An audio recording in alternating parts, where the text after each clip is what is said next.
Hello and welcome once again to the Referrals Over Breakfast RoB Academy drive home. I'm Phil East. It's 5:15 on a Wednesday, and that's our usual spot, 5:15 on a Wednesday. Tune it in, register for your webinar, and make sure you're on the drive home. Speaking of the drive home, we've got Chris Dobbin on the drive home. How are you, Chris? Good, Phil, yourself? Excellent, excellent. How's the traffic? Yeah, the traffic's actually flowing, which is good, but I'm enjoying a rare opportunity to have a chat with you. So That's it. Now, we do have Dr. Jim coming on to let us know all about networking, and in particular, 5 real powerful ways to get the most out of your networking. Whilst we're waiting for Jim to join us, can you just give us a quick rundown on referrals over breakfast? Because I know at the moment there's one in South Melbourne and one in Ballarat. Yeah, so I guess, like you've just said, we do have the original South Melbourne, group, which we've got, whatever it is, 25 members there that we catch up every Friday. So every second Friday, alternating between the Ballarat one, which happens on Thursday. It's growing in Ballarat. We've got the group growing there. It's about half the numbers, but we've had times when it's equal to numbers. But we're able to cross-pollinate the groups too now. So we've got people coming from Ballarat down to Melbourne, and doing business, which is interesting. So it's been a good experiment, I guess that's also led to this drive home getting a bit more of an audience, and we look forward to getting some of them on soon to have a chat with us about this. And again, that's probably quite topical considering we're talking about networking tonight. That through the networking, we've been able to get the guys networking amongst each other, town to town. So yeah, it's been good. For sure. And as you mentioned, we do want to thank those that are supporting the drive home and jumping on and watching, and those that jump on the social media later on and watch the replays and that. Thanks for joining in, and I'm sure that you're getting plenty out of it. Just on the referrals over breakfast, Chris, how do we get involved? Well, the best place to start is obviously join the public group, which is the on Facebook. We've got a public group for referrals over breakfast. If you go look that up, a quick search on Facebook and you'd find that. Or alternatively, heading to referralsoverbreakfast.com is a great place to start as well, to start your journey there, where you can actually look up the previews and the networks we've got going on there. So so got the crowd in the backward.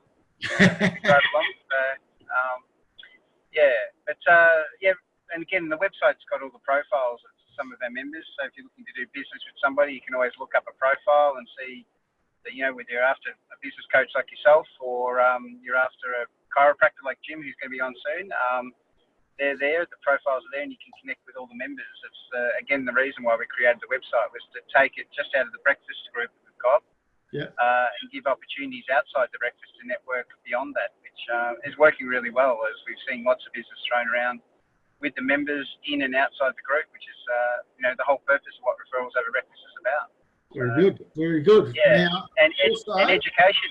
So yes, education. So also what comes with access with the Referrals Over Breakfast with your membership there is access to the RoB Academy. The RoB Academy brought to you in conjunction with Glennis Gassman, more customers, more profits, coach of the coaches.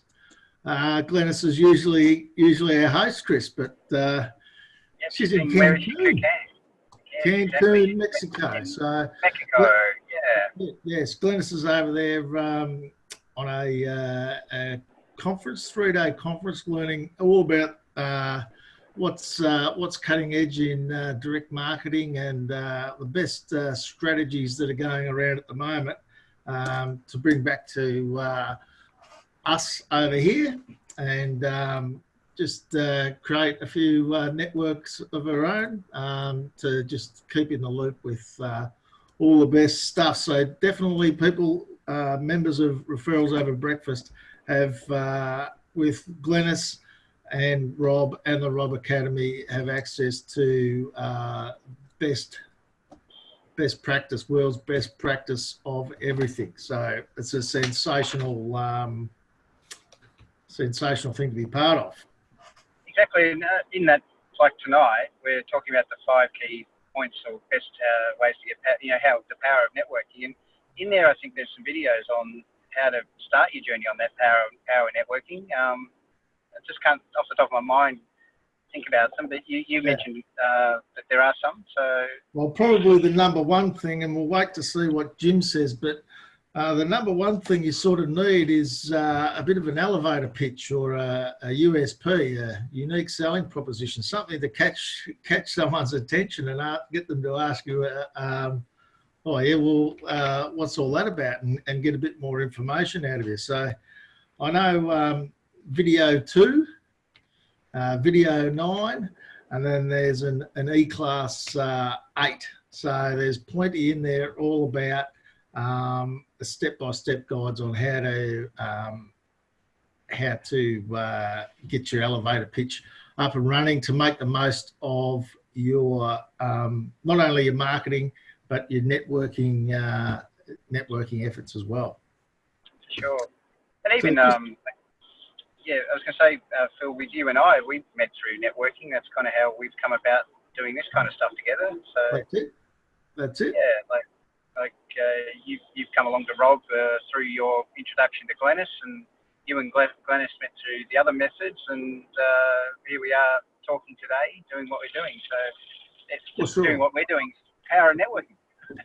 A big part of networking, of course, is being aware of what other people do. So if I'm actually aware of what you do, Chris, through the power of the RAS, all of a sudden people who need some social media help just start popping out of the woodwork. All of a sudden you see them everywhere. It's, oh, I know, Chris could help you with that, and Chris could help you with that. But unless you actually have got that connection and you're aware of it, you don't pick up on the cues where someone might be needing a bit of help and where you might be able to actually offer them some assistance by someone who you can trust and you know is going to look after them. So, yeah, which raises a couple of points. Is the reason why you're thinking about referring me is because we've spent time together, and I've been clear about what I do. Yeah. Like, again, someone might say, oh, Chris is a social guy, but if I'm specific about I work with small businesses, or I'm about local social marketing and how you can use that in a powerful way for your local market, that also gives someone a point of difference for why they would want to work with me over just someone that knows how to use Facebook or LinkedIn. So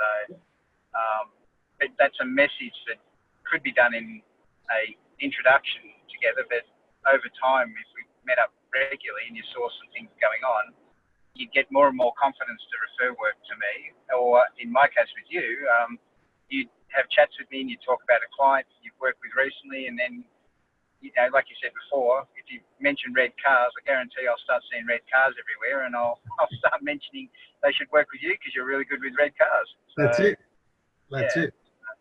So, I think I've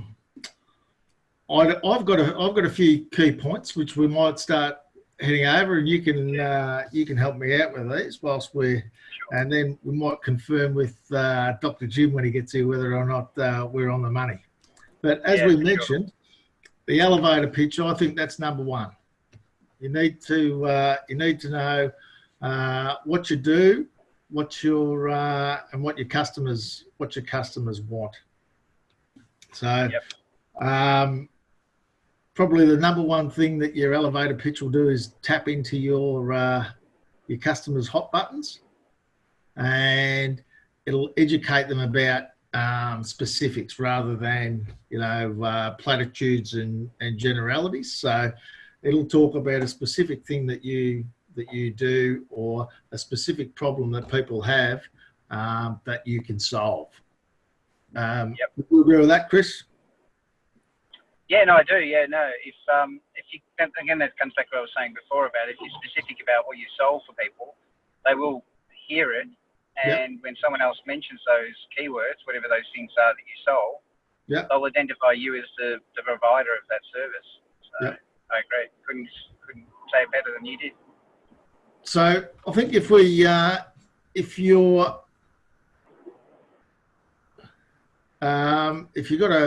able to, well, this is all recorded anyway, isn't it? We'll be able to get the recording. So it's okay, Dave. You can keep driving. We won't make you take notes, but we might have a couple of writer-downers. You never know. We'll just run through. I might just run through a bit of a how-to do a elevator pitch, because there's a few different ideas about what an elevator pitch is and that sort of stuff. So, as we mentioned, basically it focuses solely on the on your solutions, because people buy with emotion, as we know. So they'll buy something emotionally and then rationalise why they need to buy it, but they've already made their decision based on their emotions. So your elevator pitch can go from 10 seconds out to 30 seconds. And what you'll find is it's actually easier to write something longer and make it shorter. So if we start writing a 30-second one and then bring that back down to a 10-second one, is actually a lot easier than trying to just come up with a couple of words and trying to come up with something short and punchy straight away. So we need, say, probably anywhere up to 3 paragraphs, Chris. And what we're after is for the person we're talking to say, well, how do you do that? And then we can give them a bit more. So, so the first thing, do a little. Sorry, Bill, just letting you know, I've just got a text from Jim saying he's having trouble getting on.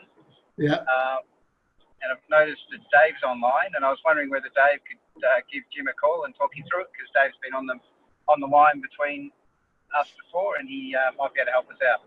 Oh, there's Jim now. So there we go. Fantastic. No video. Oh, there he is. Jim, how you going? G'day. Can you just come a bit closer? We sound like you're a bit long way away. Can you see me now? That's it. And are you on a laptop? I'm on a laptop, yeah. Are you able to just move your screen up? That light behind you's... oh, right. Yeah, you get me? Or whether you just pull it forward so that light's out of the... What about there? Oh, look, sensational. It's even easier to see your face, Jim. Okay, sorry about that. That's very good. Sorry, I had an emergency client just then, so... very good, very good. Well, thanks for joining us. Chris and I have just been talking about a bit of networking, about the RoB Academy, about referrals over breakfast, and I just started actually talking through how to put an elevator pitch together, because I preempted that was a pretty important thing to have when you're networking. Would that be pretty right there? 100%. Like I'm just pulling up my notes here, my 5 keys to networking.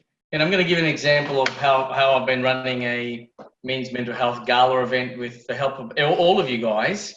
And I'm just waiting for that page to load up. But you have to have some kind of pitch, or rather calling it a pitch, I call it a message. Got to have a very clear, and I think almost a very unique message as well. Yeah.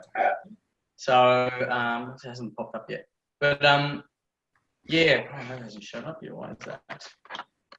So I was just saying, just before that, we'll sort of start with a longer one, and then shrink that down into a shorter one, and then at a networking event we can sort of put all 3 together and go from the shorter one to the longer one. Yeah, I think all of them have to sort of fit what I've been doing specifically with my networking events. I I have one. Firstly, what I'm about to pitch is something that no one else is pitching.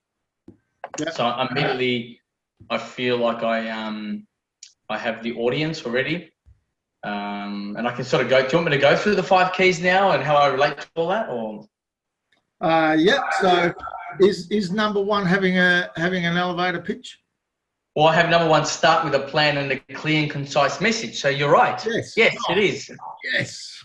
Spot on there, Phil. So these are my, I guess, 5 key networking, but yeah. And I sort of look at doing things. But yeah, I think it's important to have a very clear message. And I guess when I go into the room, I go in the room sharing the importance of, I guess, men's mental health. But when I say plan, I'll show through what I've got here.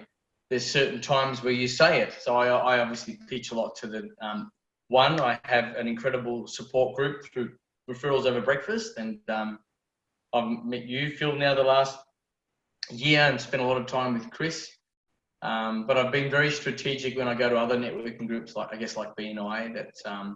That what's the best way to be able to pitch. But one thing that I do in regards to that is I work out where I'm going to pitch. So I actually map out where I'm going to visit. So it's not only BNI, it's not only Referrals Over Breakfast. There's another group out there called Westgar. I'll go, where am I going to go to pitch? So I find the location where I'm going to pitch. Yeah. And each networking number 2, time and effort. They have a different group of business people that go to them. Is that basically what you're getting at? Yeah. So at each networking event, what's really unique? I tend to go to networking events where all categories are represented. And when I say that, there's a broad range from marketing, business, real estate, health, finances. So there's a kind of a broad spectrum. I'm always going with the angle that I'm a fellow networker. So so that's so I have that as one of my, and then the third rule that I use, I call the hostess principle. I pinched it from somewhere before, is really kind of that attending. Sorry to interrupt. So number 2 is... So number 2 was time and effort. So finding the location and how much effort I'm going to apply when I'm there. Yep. So it's like, number 1, I go, okay, I'm going to have a plan that I'm going to go and do this. So you've got to have a plan, right? Yep. And then when I go to do this is the message that I'm going to be clear. And I love what you said. Yep.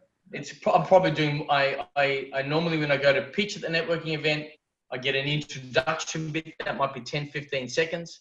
And because I preempt them that what I'm doing with my event has a social connection too, they allow me a little bit more time at the end because I'm there to support them on a emotional, mental well-being.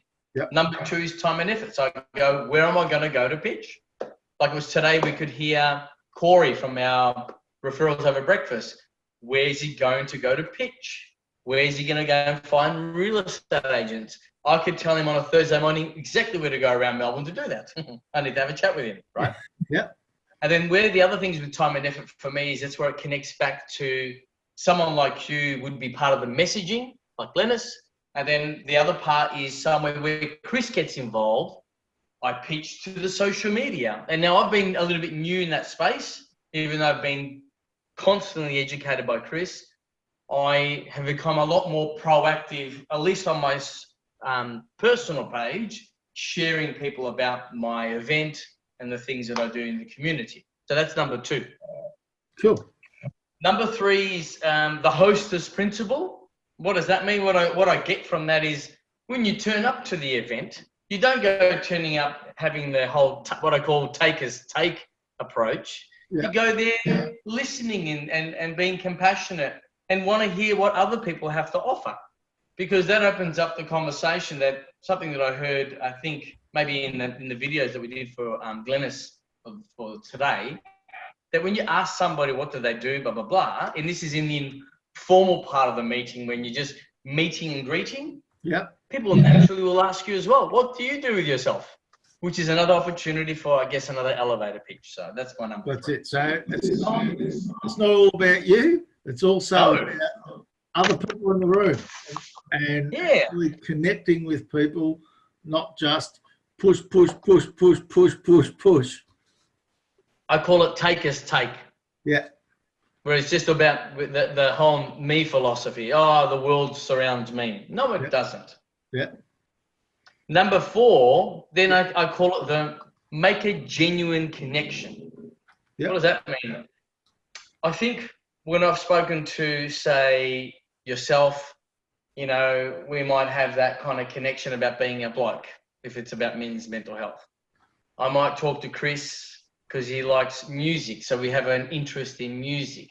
Or I might talk to Chris. Was one of the first people that came up to me who understood the path I went through with my wife. We had a long journey with IVF and having a child. And he came up to me, I remember when we were running the first gala, my wife became pregnant, and we've been trying at that stage for almost 7 years. And so when he came up to me, it was like they were really beautiful words, like, just get ready, your life's about to turn upside down, he said. But it was nice because he understood that, and that creates to me rapport, So if I'm going to go to the fellow business groups, it's like, hang on, man, I'm also a business owner like you. I have to slog it out as well, Yeah.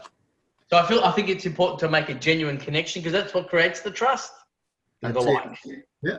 And people like people that they like. People refer to people they like and trust. So. And so making a genuine connection, what you're saying is finding a little bit of common ground, creating a bit of rapport, talking about things that aren't necessarily just all about business. I reckon that's where the trust starts. I truly believe that. Yeah. Because if I'm turning up to a place where I'm not trying to take from you, right? And I'm trying to give parts of me to you, sharing with you, and then we have this common bond of say a type of beer, you're gonna go, I like that bloke already without realizing, without trying to be too calculated about it either. Yeah. You know, do you like footy? Do you follow the AFL at all, Phil? I do. Who do you barrack for? I'm a hawker. You're a hawker. Yes. So we're like enemies, mate. I'm Collingwood, right? Oh. And I think Chris is Essendon, right?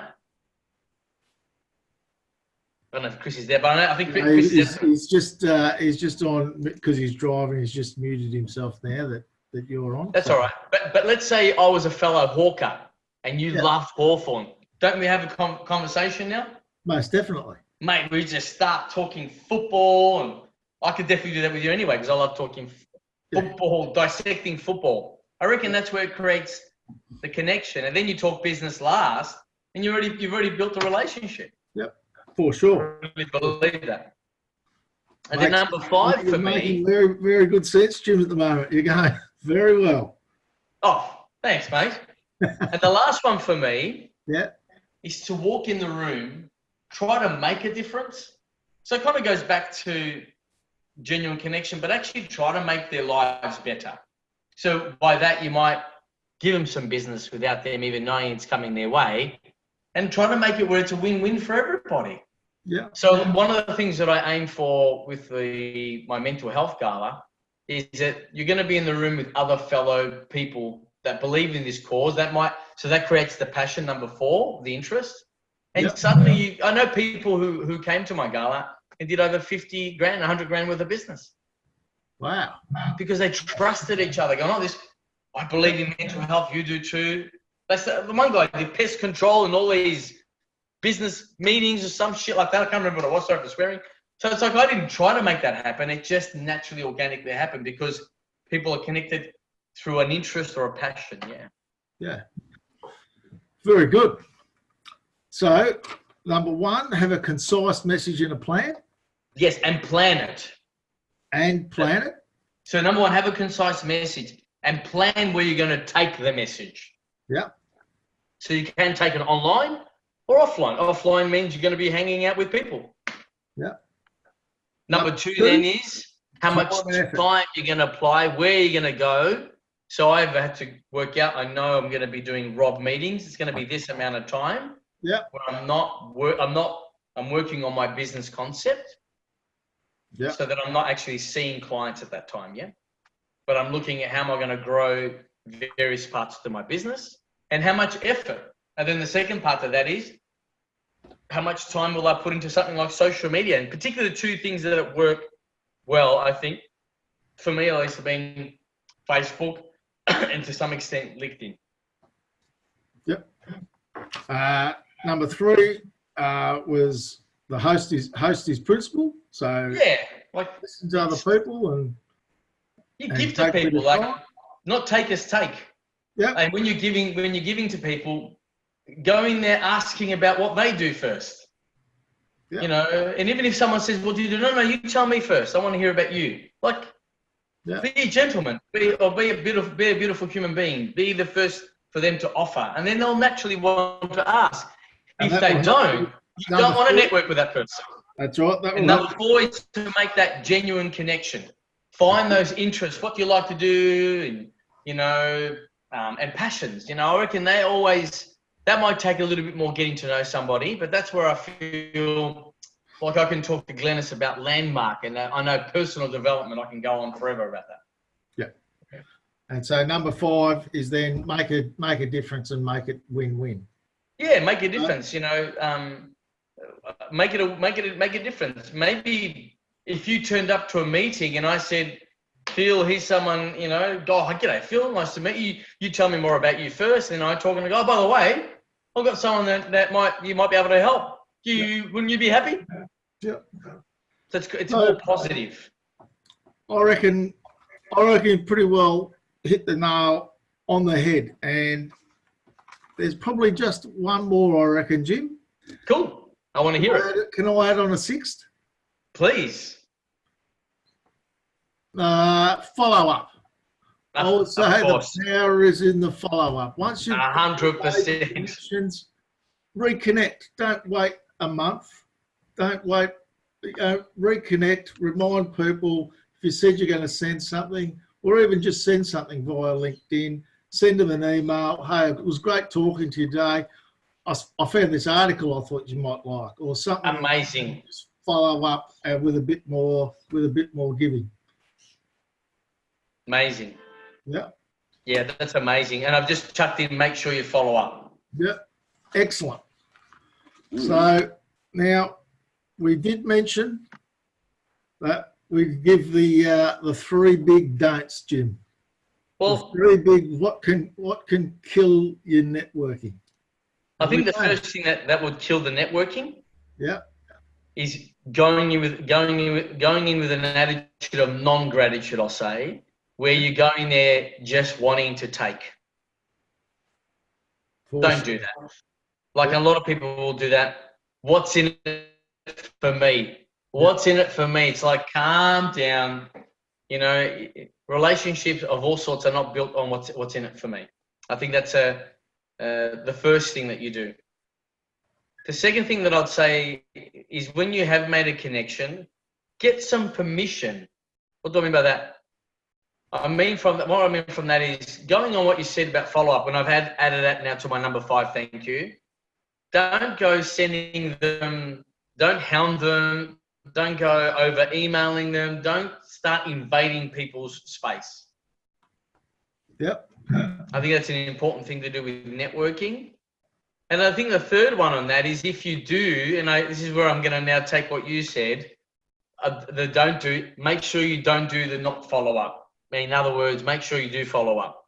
Yeah. The worst thing in business, I think, is not you've done all the hard work, you've done the meet and greet, and you've done the little bit of dating, you know, meeting up with somebody, and there's excitement in the air. Make sure you send that thing that you're going to do, or make sure that you do some kind of follow up.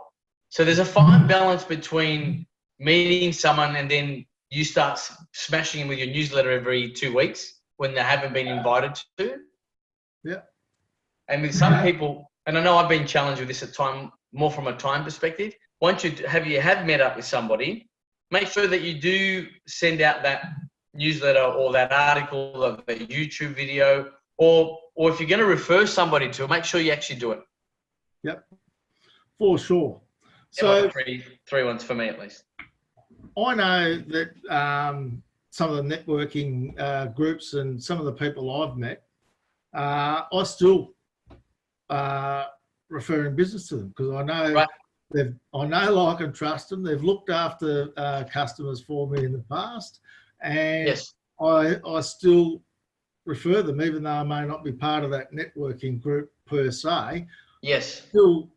I still know who these people are, and the best part about these people are they are actually the owners of the business.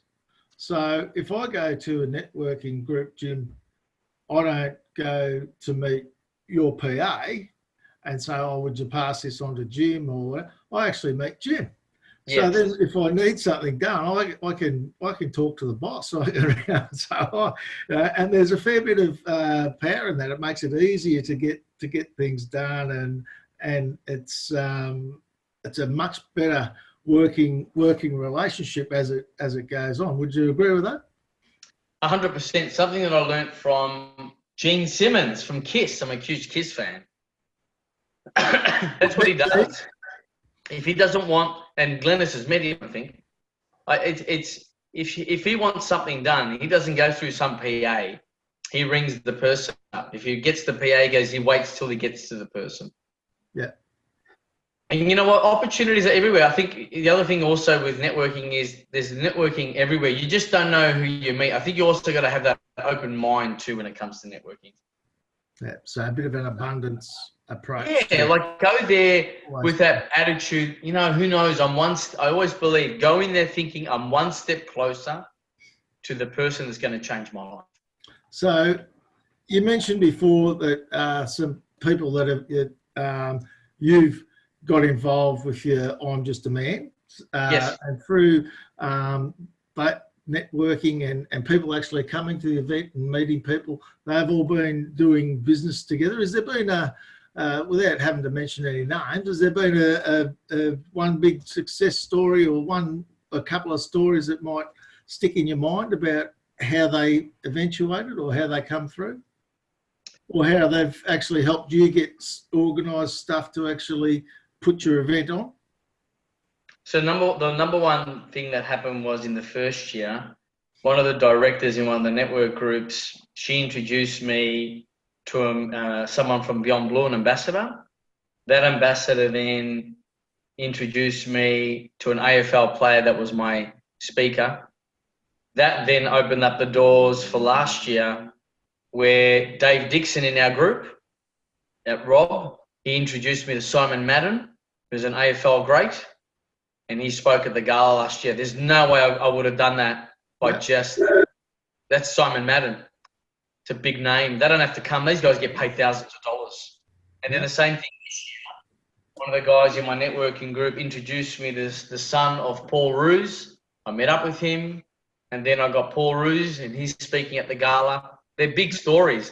I wouldn't have got them if I just emailed them. It was all through an introduction, through word of mouth. Amazing. By me telling him what I want. And you've got Kirk Pengilly here in your photo. Was that? Kirk Pengilly was through another person in networking. I went to Queensland about 2 years ago. I went there for two reasons. One, I did go there to meet Kirk Pengilly. I'm not going to lie. But my other main reason was I wanted to speak to a cardiologist there who specialises in heart disease. My dad died of a heart attack. So I wanted to get some information, which I have.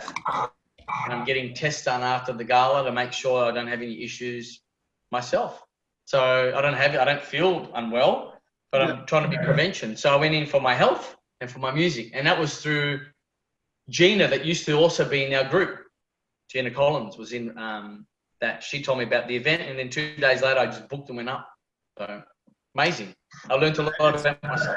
It's leveraging the networks of the people that you meet, and then it just goes on, and all of a sudden you don't know. And a phenomenal story from that was then the MC at this event became my MC for 2 years, and I'd fly him out from Sydney. Well, he was the bodyguard to Oprah Winfrey, and he's in the circle of all the Sydney celebrities. So you know what I mean? Like, these are the people you learn from, and you still have to be genuine. Got to be a good bloke. So yeah, I've seen networking on another level. So be genuine, look after people. You never know where it will lead to. Can I just say one more really special thing that I saw? Yeah, for sure. So Duncan Kerr, he was MC for 2 years, and Kirk has not played music since In Excess finished in 2012, right? And I saw how someone loves a mate. Like, honest to God, I kept telling this to Duncan, and so he had convinced Kirk to play in front of us some In Excess songs. Yeah. I saw like a little mini In Excess concert in Queensland some afternoon, and it was Kirk playing In Excess songs. Yeah. But before he did that, he made sure, because being a security man that he is and a good human being, he made sure every door was locked, that nobody could get in that venue other than the people that paid to be there. Yeah. Because it was actually a wellness conference, yeah? Yeah. And I saw the power of respect and networking in there. And I went, wow, look at that. And he played us songs, and then he got off the stage and the doors opened again. It was amazing. Now, before we wrap up, because time flies, I know. as well as the gala, and before we go, you can let us know when that's on. But Yes. As well as being a rock star and an advocate for men's health, you're also the best chiropractor in Melbourne. So tell us a little bit about what you're doing there. I believe I have one of the best approaches when it comes to musculoskeletal health. I have this, I've been working on this for a while, and I believe my mantra is really mind, body, sleep solutions, where I take the 24 hours of living in life and I strip it back and go, this is what I have found scientifically to be the best way to work on sleep. That includes posture, mattress and pillow, so that you have a healthy body and mind healing itself during the nighttime from the elements of life. I've also worked out a way what's going to be the most effective chiropractic hands-on approach with my corrective chiropractic.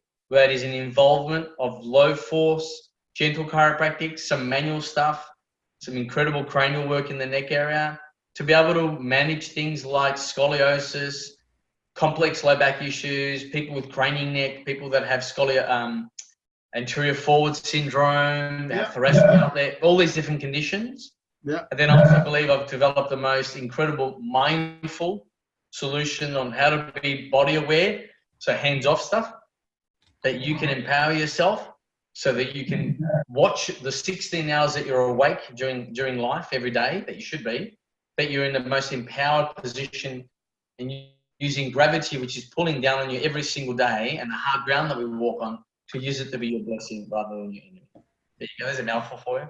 Very good. Very good. That's very comprehensive, Jim. So we can find you at melbournechiropractic.com.au. Is that correct? No, .au. That's another business altogether. melbournechiropractic.com. Okay, melbournechiropractic.com now.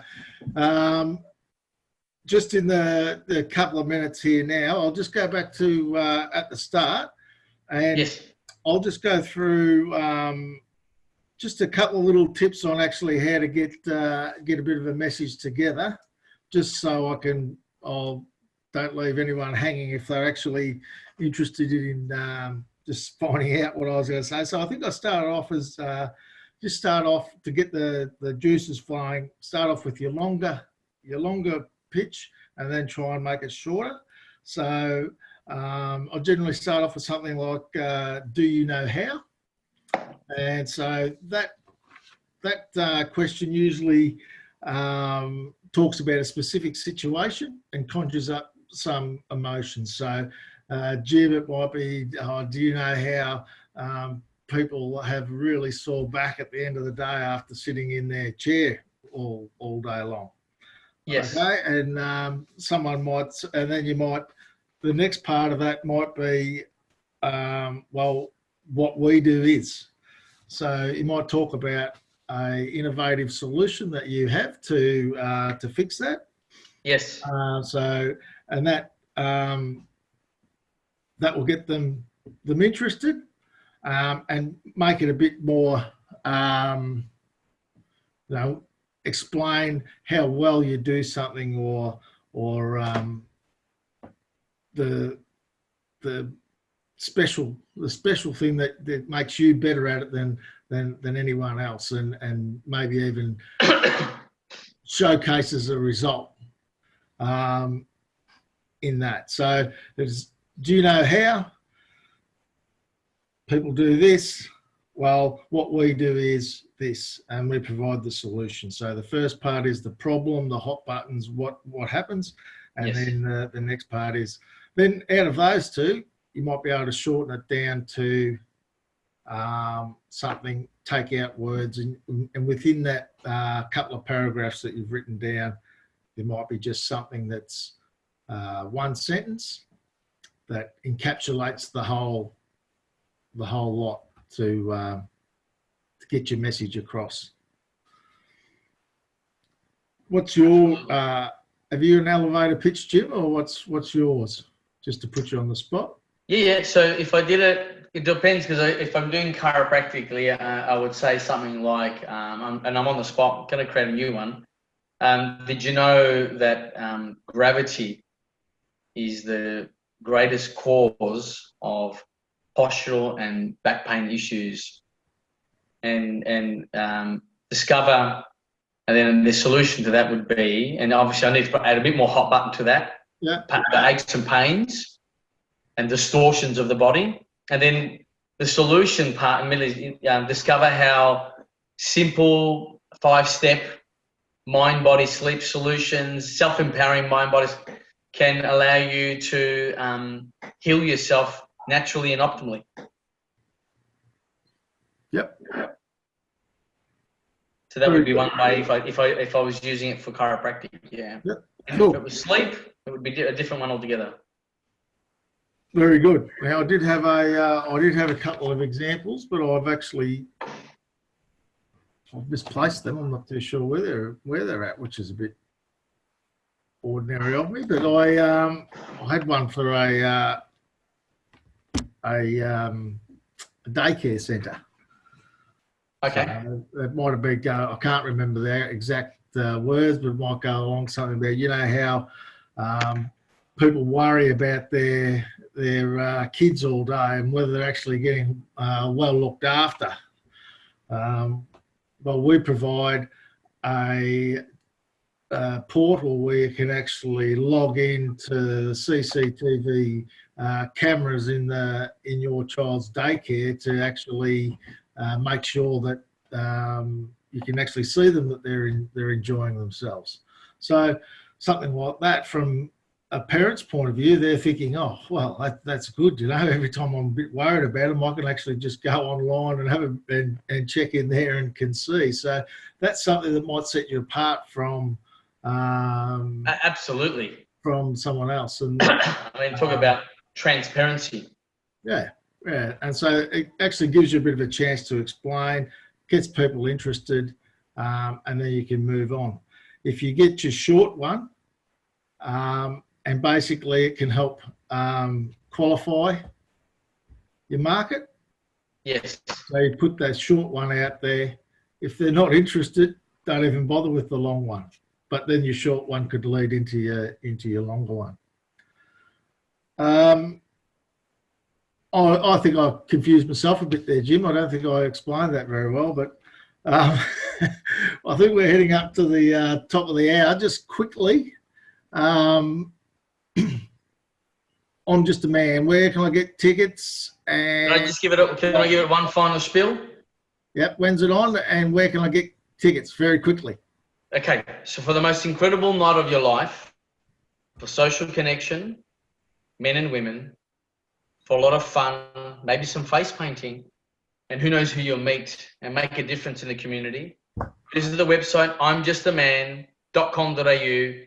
It is on Friday night, the 22nd of November, which is the 22nd anniversary of Michael Hutchins passing. Can you believe that? And we all know somebody, I got this from Chris, we all know somebody, a brother, an uncle, a mate, a cousin, who goes through mental health challenges. We all experience it sometime in our life. be there to have the most incredible night of stories and connections in your life. That's it. Very good. Thanks very much, Jim. Really appreciate you being on and sharing, because you are a very, very good networker. So to actually get some of your insights has been sensational. Next week, I think we've got Tamara on next week, and we're talking all about small business lending, how you can get some hands on some cash to help you grow your business. So that's 5:15 here next Wednesday, same bat time, same bat channel. Thanks, Jim. Thanks, Chris. Thank you, mate. Really appreciate it, buddy. Cheers, mate. Bye-bye.